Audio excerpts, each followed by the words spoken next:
నేటి సమాజంలో ఒక మాయ రోగం ఉన్నది. నేటి సమాజంలో ఒక ఇబ్బంది ఉంది. నేటి సమాజంలో మనుష్యుల మాటలు మంచి కొరకు కంటే మనుష్యుల మాటలు ఇతరుల పతనము కొరకు వాడబడుతున్న సందర్భాలు ఉన్నాయి. కీర్తనలు 31:18 మనం చూసినప్పుడు, అంతరంగమున పగ ఉంచుకునేవాడు అబద్ధికుడు, కొండెము ప్రచారం చేయవాడు బుద్ధిహీనుడు అనే వాక్యం మాట్లాడుతుంది. ఈరోజు మనం నివసిస్తున్నటువంటి ఊర్లలో, గ్రామాల్లో కానీ, సంఘాల్లో కానీ, కుటుంబాల్లో కానీ ఏమి జరుగుతున్నదంటే కొండెములు, వాటినే సులభంగా పుకార్లు, వాటినే గుసగుసలు, విస్పరింగ్ మనం చూడగలుగుతున్నాం. వీటి వలన ప్రజలకు ఏమీ కలిసి రాదు. కానీ ఎవరైతే కొండెములు చెప్తున్నారో వాళ్ళకి అదొక హ్యాబిట్గా, పనిగా మారుతుంది. కొండిగడి మాటలంట లోకడుపులోకి దిగిపోతాయంట. అవి రుచిగల భోజ్యము వలె ఉంటాయని సామెతలో మనం చూడగలుగుతున్నాం. అయితే ఒక జర్నల్, ఒక వ్యక్తి ఇలా మాట్లాడాడు కొండెముల గురించి. అది ఒక ఫిరంగి నుండి వచ్చినటువంటి శబ్దంతో వచ్చే గుండు కన్నా ఎక్కువ ప్రాణాంతకరమైనది, మనిషిని చంపగలిగినది. అది మనిషిని ఇటు చావనివ్వదు, ఇటు బ్రతకనివ్వదు, మధ్యలో నిలబెడతాది. ఎవరైతే కొండెములు చెప్తున్నారో ఆ కొండెములు వారికి ఆనందమైతే, ఎవరి గురించి అయితే చెప్పబడుతున్నాయో కొండెములు వారికి అది ప్రాణాంతకం. కొండెములు అనేవి కుటుంబాన్ని కూలుస్తాయి.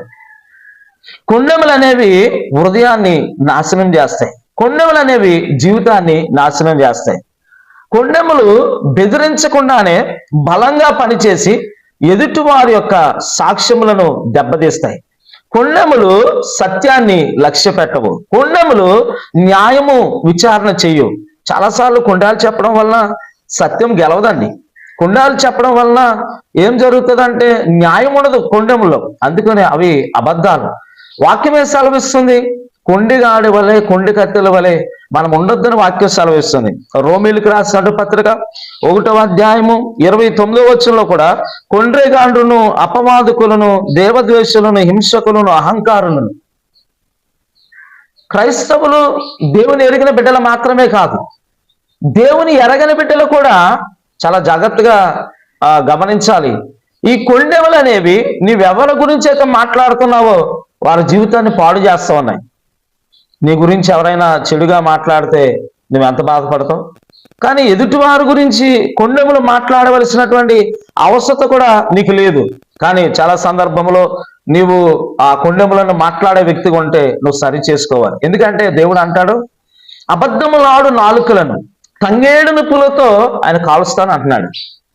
దేవుని ఎంత నివసించాలన్నా కానీ దేవుని యొక్క వాక్యం ఏముందంటే మనం స్పష్టంగా చూస్తూ ఉన్నాం. దేవుని యొక్క వాక్యాన్ని మనం చూసినప్పుడు దేవుని యొక్క వాక్యంలో దేవుడు ఏమంటున్నాడంటే, యెహోవా నీ గుడారములో అతిథిగా నివసింపదగిన వాడెవడు?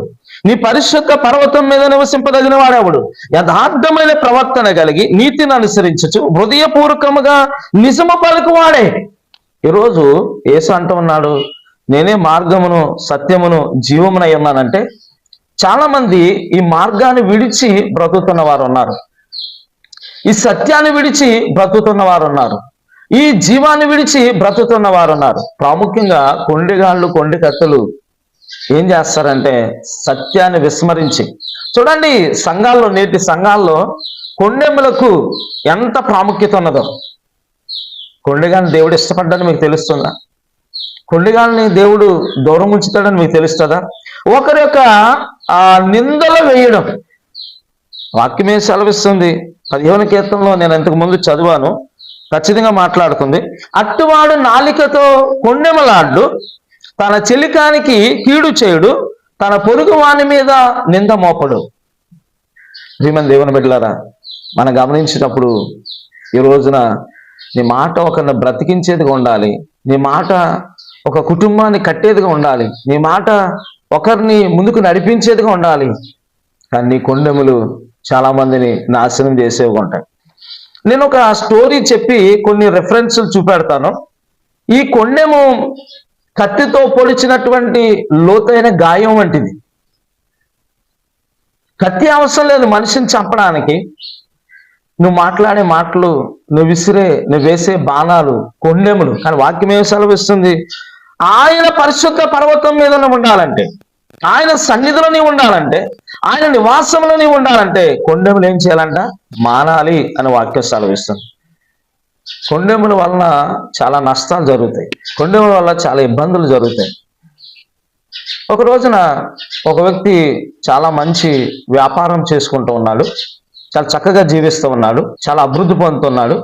అయితే తన సొంత తమ్ముడే అన్న అభివృద్ధి చెందడం చూచి, అన్న ముందుకు వెళ్ళడం చూచి, వ్యాపారంలో విస్తరించడం చూచి, ఆ వ్యాపార స్థలంలో ఒక అమ్మాయి పని చేస్తుందంటే ఆ అమ్మాయి దగ్గరికి వెళ్ళి, మన్న నిన్ను నీ జీవితాన్ని పాడు చేశాడని నువ్వు చెప్తే కొంత డబ్బు ఇస్తాను అని ఆ అమ్మాయిని భ్రమ పెట్టి కొండెములు ప్రచారం చేయడానికి ఇష్టపడ్డారు. ఆమె డబ్బు తీసుకుంది.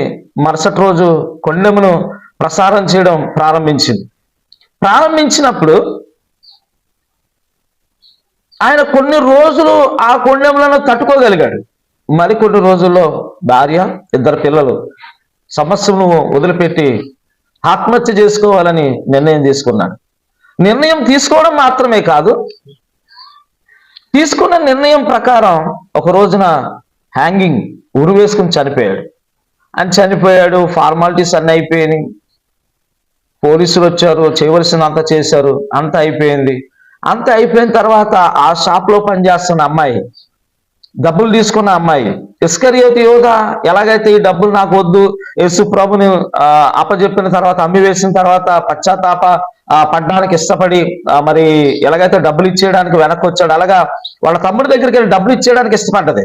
కానీ ఆల్రెడీ ఎవరి మీద కొండెం చెప్పిందో, ఎవరి మీద నింద వేసిందో, ఎవరి మీద ఈమె అబద్ధం మాట్లాడిందో ఆ వ్యక్తి చనిపోయాడు. ఆ కుటుంబానికి తీరని లోటు జరిగింది. ఆ వ్యక్తి మళ్ళా తిరిగి వెనక్కి వచ్చేటువంటి పరిస్థితులు లేవు.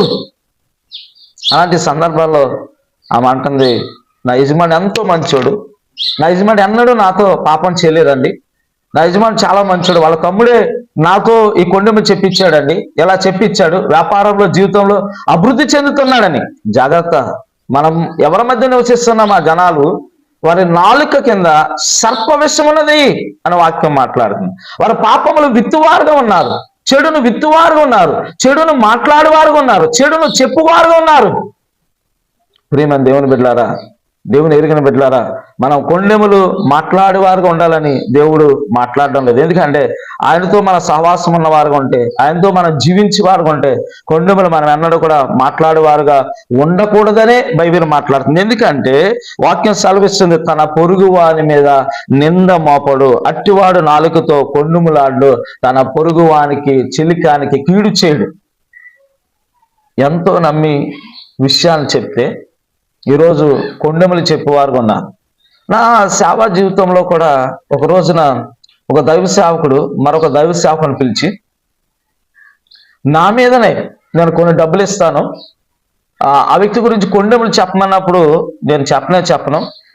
ఆ వ్యక్తి నా దగ్గరకు వచ్చి నాతో చెప్పాడు, ఏమనంటే, అన్నయ్య నీ మీద కొండెములు చెప్పమంటున్నారు, నాకు డబ్బులు ఇస్తానంటున్నారు, సంఘంలోకి వచ్చి ప్రసంగించమంటున్నారు. నేనన్నా, అయ్యా నా గురించి చెప్తే ఏమొస్తుంది, నేను సేవ చేస్తున్నా, మీరు సేవ చేస్తున్నారు, యేసు ప్రభు గురించి చెప్పండి. ఆయన అన్నాడు కొండెములు చెప్పలేదు, ఆయన అన్నాడు నలిగిన రెల్లును విలవలేదు, ఆయన ఎన్నడూ అబద్ధములు చెప్పలేదు, ఆయన అన్నాడు అసత్యములు ప్రసారం చేయలేదు. కొండెములు అనేవి ప్రాణాన్ని తీస్తాయి, కొండెములు అనేవి ప్రాణాన్ని తీసుకువెళ్ళిపోతాయి. బైబిల్ వాక్యంలో కొండెముల వల్ల నష్టములు జరుగుతాయని వాక్యం సెలవుస్తుంది. అంత మాత్రమే కాదు, నువ్వు కొండెములు మాట్లాడే వ్యక్తి కొంటే దేవుడు కూడా నిన్ను ప్రేమించడం. రోమా 1:29 మనం చూసాం, ఏమనంటే అవిశ్వాస జీవితంలో కొండలు కనపడతాయి, అవిశ్వాస జీవితంలో అబద్ధములు కనపడతాయి. ప్రకటన గ్రంథంలో మనం చూస్తున్నాం, అబద్ధం ఆడువారు దేవుని రాజ్యమును స్వతంత్రించుకోరని. నిజం తెలియనప్పుడు, విషయాలు తెలియనప్పుడు, నువ్వేమీ చూడనప్పుడు, నువ్వు చూడని దాని మీద, నువ్వు వినని దాని మీద, నీకు తెలియని దాని మీద, ఇతరుల మీద కొండెములు ఎలా చెప్పగలుగుతావు?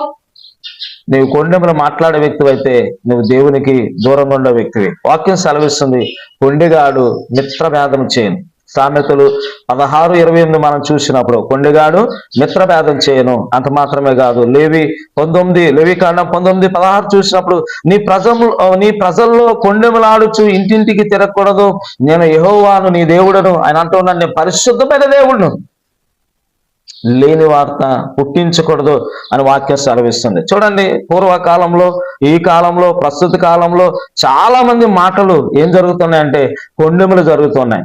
సామెతలు 26:20 కూడా ఉన్నది ఏంటంటే, కట్టెలను లేని ఎడల అగ్ని ఆరిపోవును, కొండిగాలు లేని ఎడల జగడములు చల్లారును. కట్టెలు లేకపోతే అగ్ని ఆరిపోద్ది, కొండిగాడు లేకపోతే జగడములు చల్లారుతుంది. నేటి దినాల్లో విశ్వాసులు, నేటి దినాల్లో సేవకులు, నేటి దినాల్లో సమాజం ఈ కొండెముల మీద బ్రతుకుతున్నారు. అవి రుచిగల భోజ్యములే, నీ వరకు నీకు చాలా రుచిగా ఉంటాయి, కానీ ఎదుటివారి జీవితంలో అది ఎంత బాధాకరమైంది. నీవెవరి మీద నిందలు వేస్తున్నారో వారికి ఎంత బాధ ఏ రోజున ఆలోచన చేసావా? ఓ విశ్వాసి, ఓ వ్యక్తి, ఓ సహోదరుడా, ఓ స్త్రీ, ఓ పురుషుడా, ఓ అన్న, ఓ తమ్ముడా, నీ కొండెములు అనేవి ఇతరుల యొక్క జీవితాన్ని పాడు చేస్తాయని నువ్వు జ్ఞాపకం చేసుకో. మరి కొండెములు చేయకుండా ఏం చేయాలి? కొండెములు చెప్పకుండా ఏం చేయాలి? మనం ఇతరుల ఎడల ప్రేమ కలిగిన వారు ఉండాలి. తప్పిదములను ఉంటే సరిచేయగలగాలి, లేకపోతే తప్పిదములను దాచిపెట్టగలగాలి. దేవుడు నీ పాపాలు క్షమించలేదా? దేవుడు నిన్ను ప్రేమించలేదా? దేవుడు నిన్ను ఎంతగా ప్రేమించాడు? ఎవరి మీద కూడా నువ్వు అపవాది వేస్తున్నావో వారి దగ్గరికి వెళ్ళి నేరుగా నేను ఇది చేశానయ్యా, అనుకోని రీతిగా చేశానంటే వాళ్ళకి చాలా రిలీఫ్ దొరుకుతుంది. అదేవిధంగా ఇంకెక్క ముందు నీకు నీవు నిర్ణయం తీసుకోవాలి. ఏమనంటే, అయ్యా నీ గురించి నేను చెడుగా మాట్లాడాను, దేవుడు కూడా పొరుగు వాళ్ళని కీడు చేయొద్దు అంటున్నాడు, నింద వేయొద్దు అంటున్నాడు, అబద్ధములు మాట్లాడొద్దు అంటున్నాడు, కొండెములు మాట్లాడొద్దు అంటున్నాడు. కాబట్టి దేవుని సన్నిధిలో కూడా నువ్వు ఒప్పుకోవాలి, ఆ బలహీనతలు విడిచిపెట్టాలి, దేవుని కూడా నువ్వు అడగాలి. ప్రతి ఒక్కరి జీవితంలో. ఎందుకంటే ప్రేమ వలనే నువ్వేం చేస్తావంటే ఈ కొండెములు అనేవి తగ్గించుకోవడానికి అవకాశం ఉన్నది. నీ సహోదరుని ఎలా తప్పిదం చేసిన ఎలా ఎన్నిసార్లు క్షమించాలన్నది వాక్యంలో మనం ఉన్నది. పేతురు అడుగుతాడు, 75 ఏళ్ల మారు మటుకు నువ్వు క్షమించవలసి ఉన్నదని వాక్యంలో ఉన్నది. అంటే ప్రేమ ఉన్న చోట కొండెములు ఉండవు, ప్రేమ ఉన్న చోట నిందలు ఉండవు, ప్రేమ ఉన్న చోట ప్రేమ తప్పిదములను దాచేది ఉన్నది. కాబట్టి ఆ కొండెములు అనేవి ఎంత మాత్రమును ఇతరుల జీవితాన్ని ముందుకు తీసుకెళ్ళదు, కానీ ఇతరుల జీవితాన్ని వెనక్కి తీసుకొస్తుంది. నేను కథలో చెప్పిన రీతిగా కొండెము ఒక ప్రాణాన్ని తీసివేసింది, ఆ కుటుంబము ఒంటరి అయిపోయింది, ఆ కుటుంబం నిందల పాలైపోయింది. కానీ నిజం నిలకడగా తెలుస్తుంది అంటారు, కానీ నిజాన్ని ప్రకటించవలసిన క్రైస్తవులు, నిజాన్ని బోధించవలసినటువంటి సేవకులు, నిజాన్ని లేకపోతే సువార్తను ప్రకటించవలసినటువంటి సంఘము ఈరోజు కొండెములను, అబద్ధములను ప్రచారం చేసేటువంటి సంఘం ఉన్నది. ప్రియమైన దేవుని బిడ్డ, జీవమును ప్రేమించి దేవుని యొక్క వాక్యం సెలవిస్తుంది, మంచి దినములు చూడగోరువాడు చెడ్డదాన్ని పలకుండా తన నాలుకను, కపటము మాటలు చెప్పకుండా తన పెదవులను కాచుకున్నవాడు ధన్యుడు. 1 పేతురు 3:10 మనం చూస్తూ ఉన్నాం ఇటువంటి మాటలు. కాబట్టి కొండెములనే విషయం, దేవుని సన్నిధిలో నీవు ఉండాలంటే కొండెములను ఆయన ఇష్టపడ్డావు. దేవుని సన్నిధిలో నీవు ఉండాలంటే యథార్థంగా జీవించాలి. దేవుని సన్నిధిలో నీవు ఉండాలంటే నిజం పలకాలి. దేవుని సన్నిధిలో నీవు ఉండాలంటే కొండెములకు దూరంగా ఉండాలి. ఎందుకంటే కొండెములు కొన్నిసార్లు నీ మీద వేయబడినప్పుడు నీకు అర్థమవుతుంది అది ఎంత పెయిన్, ఎంత బాధ ఉన్నదన్నది. కాబట్టి నేటి సమాజంలో, పల్లెటూరులో చూడండి, గ్రామాల్లో చూడండి, ఎక్కడ చూడండి కొండెములు ఉన్నాయి, అన్యుల మధ్య నీవు ఉన్నాయి. మరి దేవుని ఎరిగిన నీవే ఇటు రీతిగా ప్రవర్తిస్తే, దేవుని ఎరిగిన నీవే ఇటు రీతిగా జీవిస్తే, దేవుని ఎరిగిన నీవే ఇటువంటి వాటకుండా వెళ్తే, దేవుడు అంటున్నాడు, నిజము పలుకువాడే, హృదయపూర్వకంగా నిజం పలుకువాడే నాకు ఇష్టడు అని దేవుడు మాట్లాడుతున్నాడు. కాబట్టి హృదయపూర్వకంగా నిజం పలుకుదాం, దేవునికి ఇష్టంగా జీవిద్దాం, వాక్యానుసారంగా జీవిద్దాం, కొండములను మానివేద్దాం. దేవుడు మనందరం దీవించును గాక. ఆమేన్, ఆమేన్, ఆమేన్.